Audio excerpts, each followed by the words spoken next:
저는 이제 2017년에 충북 괴산으로 이사를 갔어요. 근데 저는 약간 그 전에 뭐 이전에 만든 다큐멘터리가 벽꽃이라는 작품이 있는데요. 이렇게 유튜브 검색하시면 벽꽃 이렇게 보실 수 있어요. 잠 안 오실 때 보시면 아주 잠이 잘 오는 영화고요.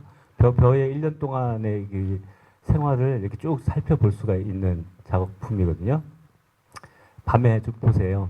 그리고 예, 그래서 그 벼를 찍으면서 또 농사하고 농업을 하시는 농부들을 만나면서 지금 농부와 농사에 관한 이야기를 계속 좀 만들어야 되겠다는 생각을 했어요. 그래서 2017년에 충북 괴산으로 이제 귀촌을 해서 거기서 다큐멘터리를 만들어야지 이렇게 했었는데 토종씨앗 관련해서는 예전에 토종씨앗 해남에서 토종씨앗을 이렇게 지키고 하시는 분들에 대한 구술사 작업을 제가 같이 한 적이 있었거든요. 그래서 대강 이제 토종씨앗에 대한 뭐 것들이 있었다라는 걸 좀 들었는데 충북 괴산에 가니까 울씨앗 농장이라고 하는 곳에서 이 토종씨앗만 이렇게 모아서 계속 키우고 다시 받고 하는 게 있다는 걸 좀 알게 되었고 그래서 좀 이 토종씨앗이 갖고 있는 의미 또 어떻게 살 수 있을까 토종씨앗이 뭐 그런 얘기들 좀 하면 좋겠다 이렇게 생각을 해서 시작을 했고요. 전체적인 어떤 컨셉은 이렇게 보면 여러 가지가 많이 나오는데 그 자연적인 게 뭐 작물이 자라고 또 다시 뭐 땅으로 들어갔다가 다시 나오고 하는 어떤 자연의 또 생명의 흐름이 하나가 있는 것 뭐 있다라는 생각을 좀 보게 됐던 것 같고요. 또 씨앗을 받는 그 또 씨앗을 키우고 있는 농부가 묵묵히 그 일을 변함없이 하고 있는 농부가 좀 있었고 계속 여기를 떠날 수밖에 없는 청년들이 있었던 것 같아요.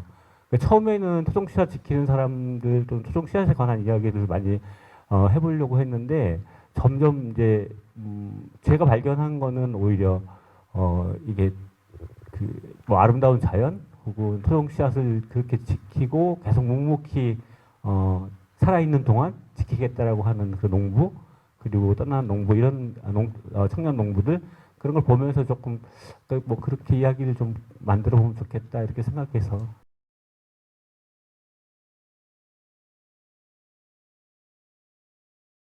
다른 것도 마찬가지인 것 같아요. 우리가 요즘 뭐 우리가 먹는 음식을 이렇게 음식을 보면 빛깔이 색이 좋아야 하고 그다음에 달거나 많이 뭔가 입에 딱딱 맞게끔 강한 어떤 맛을 좀 줘야 하고 가격이 싸야 하고 그리고 한번 가격이 싼 만큼 양을 많이 하기를 원하잖아요. 그러니까 그게 왜 그런 기준이 생겼나 이렇게 생각을 해보면 왜 그랬을까 한번 좀 생각해 보셨으면 좋겠다는 생각이 들어요.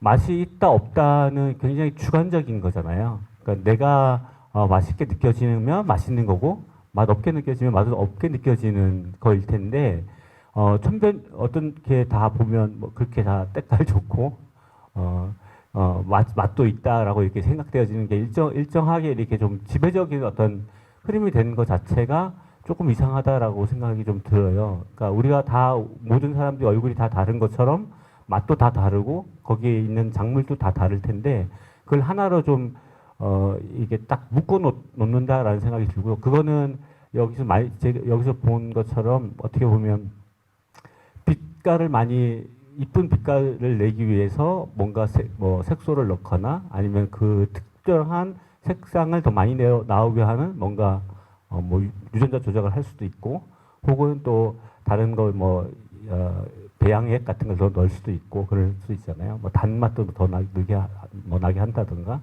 뭐 그렇게 되는 건데 자연에서 이제 주는 맛은 과연 어떤 걸까 이렇게 조금 생각해 보면 좀 되지 않을까라는 생각이 들고요. 이 재래종파 뭐 파도 뭐 1년 그렇게 순환되는 과정을 늘 갖고 뭐 한 해 살고 없어지는 작물도 있지만 이렇게 두 해 살이 여러 해 살이를 하는 작물들도 많이 있는 것 같고요.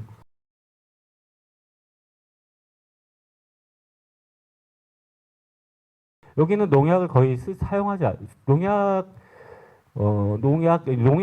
농사에 필요한 약이라고 생각하면 되잖아요. 근데 이게 우리가 그냥 농약이라고 생각한 거는, 그러니까 이 작물들 빠르게 촉진시켜 주는 거, 혹은 그러니까 이 풀들을 다 죽이는 것들 그런 것들을 많이 얘기하는데 여기서는 그런 거는 거의 나오진 않아요. 뭐 그게 굳이 여기 안에서 그것까지 설명하면 좀 복잡할 것 같다는 생각이 좀 들고요.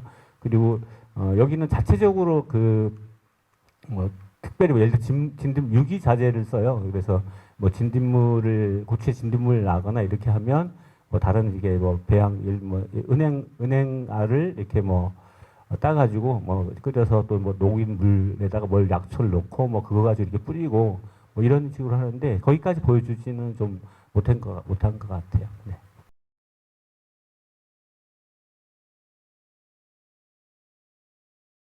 그러니까 사람에게는 가장 유일한 유일하게 다른 식물, 동물들하고 다른 점은 물론 이제 동물과 식물들도 그렇게 생각할 수도 있을 것 같아요. 생각할 수도 있지만 유일하게 사람은 다른 생명을 먹고 살고 있거든요.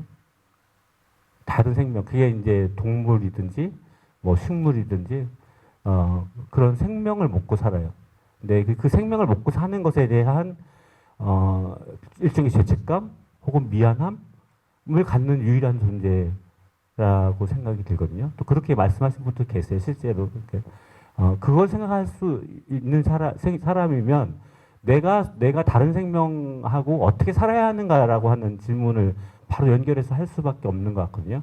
그러니까 씨앗은 그런 것 같아요. 그러니까 내가 누구를 위해서 그 씨앗이 그러니까 어떤 형질로 이렇게 다른 형질로 변화되고 전이 돼서 그거를 나한테 갖고 와서 다른 우리들한테 다시 또 돌려준다고 얘기하는 거는 그 말이 되지 않는 것 같거든요. 그러니까 유전자 조작을 하거나 또 혹은 뭐 다른 뭐 교종 뭐 이렇게 해서 만들어지는 거 특정한 걸 어떤 걸 뭐 강조해서 이렇게 가는 것 자체가 저는 생태계를 파괴하는 거라고 생각하거든요. 그러니까 자연적인 것 자체를 보는 게 굉장히 중요한 것 같아요. 그러니까 그리고 지금은 그러니까 특히 더 여기 영화제 주제도 그거잖아요. 기후 위기에 관련된 건데 오늘 어젠가 오늘인가 30 몇 도라면서요. 서울도. 그러니까 이게 지금 여름이 다가오고 있는 거거든요. 갑자기 더워지고 갑자기 더워지고. 그러니까 농촌은 더 빨리 알아요. 그러니까 옥수수를 심을 때가 또는 들깨를 심을 때가 이제 조금 더 앞쪽인데 한 4월 뭐 이 정도에서 이렇게 심고 이렇게 하면 들깨는 이제 6월 정도 지나서 하는데 이게 지금은 이게 점점 늦어지고 있고 또 하나는 이상한 현상들이 나요. 옥수수 심었다가 4월에 딱 심었다가 좀 있다가 며칠 지나지 않았는데 갑자기 서리가 와요. 또 무너져요. 그럼 옥수수 다 죽어버려요. 모든 밭에. 그럼 다시 옥수수 또 심어야 돼요. 그러니까 이렇게 지금 이상한 상태를 가는 게 인간도 적응을 해야 되지만 생물들도 적응을 해야 돼. 옥수수도 적응을 해야 되고 또 뭐 들깨도 적응을 해야 되는데 그러니까 토종 씨앗이라고 하는 게 중요한 이유는 여기 어쨌든 이 자연, 토양, 그것도 기후 그리고 사람과 같이 있던 상태에서 유지되어 가고 있기 때문에 오히려 기후 위기 상황에서 거기에 저는 대항하고 있다고 생각합니다. 적응한다는 게 아니라 오히려 기후 위기에 작물들은 그 나름대로 생존의 방식들을 찾아가고 있는 것 같아요. 근데 우리는 그런 생존의 방식을 찾아가고 있는가라고 생각하면 좀 그렇지는 좀 많이 모자란 것 같거든요. 네.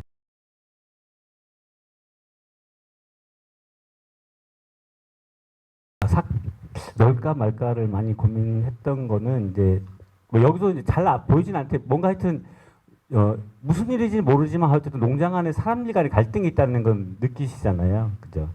근데 구체적으로 뭔지는 잘 모르죠. 바코가 왜 떠났는지도 사실은 정확히 잘 안 들려요. 근데 어쨌든 그냥 안 맞아서 간다 이거거든요. 근데 안에 뭐가 더 많이 있었겠죠, 이렇게. 예, 뭔가 갈등이 더 있었는데 근데 그런 갈등 자체를 더 많이 보여주는 거는 별로 좋진 않을 것 같다는 생각이 좀 들고 뭔가 이렇게 서로 감정적으로 확 더 부딪히는 장면들이 있었거든요.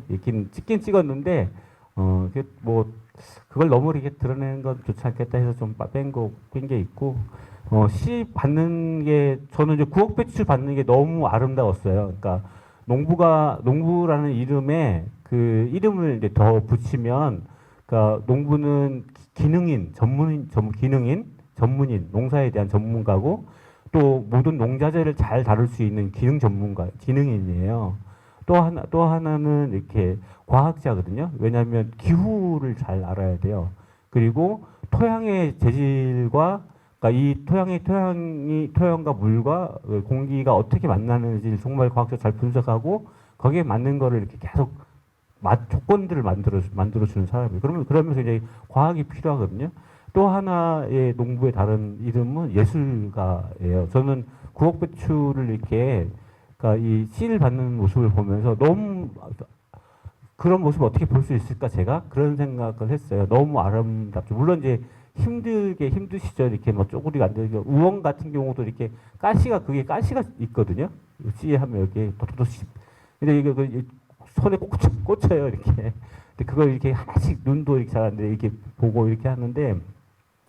그러니까 뭔가 그렇게 씨앗을 받는 것 자체가 어떤 예술가의 모습처럼 이렇게 보여지는 것 같아서 그런 게 되게 인상적이었고 그런 게 조금 더 있긴 했지만 뭐 그렇게 하면 또 너무 길어져서 좀 닫을 수는 없었고 재밌는 것도 있었어요. 아까 도깨비박 계속 나오죠. 이렇게 도깨비 방망이처럼 이렇게 들고 금 나와라 뚝딱하면 진짜 금이 나와요. 진짜 한번 가보세요. 금이 딱 나오는데 금 간다는 거예요. 금이 도깨비박에 금이 가서 금이 나온다 이렇게 얘기를 하는 거고요. 근데 그 박을 이렇게 쏘는데 이 칼로 안 썰려요. 그러니까 얇은 톱으로 이렇게 막 또 썰어가지고 그것도 이제 저거를 통으로 다 썰면 형체가 다 사라지잖아요.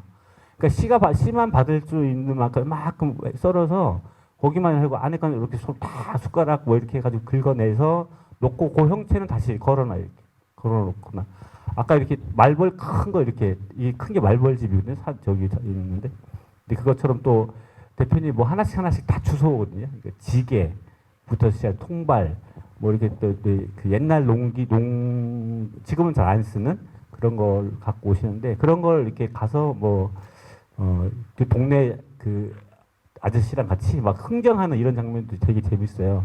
아 이거 5만 원이죠. 그러면 아이 냅둬요. 그러면 진짜 냅둬요. 그래 냅둬요. 그러면 아이 그러면 내 7만 원 줄게. 그러면 또 아이 그냥 가. 뭐 이거 근데 이게 재밌는데 그런 거는 뭐 나중에 또 볼 기회가 있으면 따로 이렇게 제가 한번 만들어 볼게요.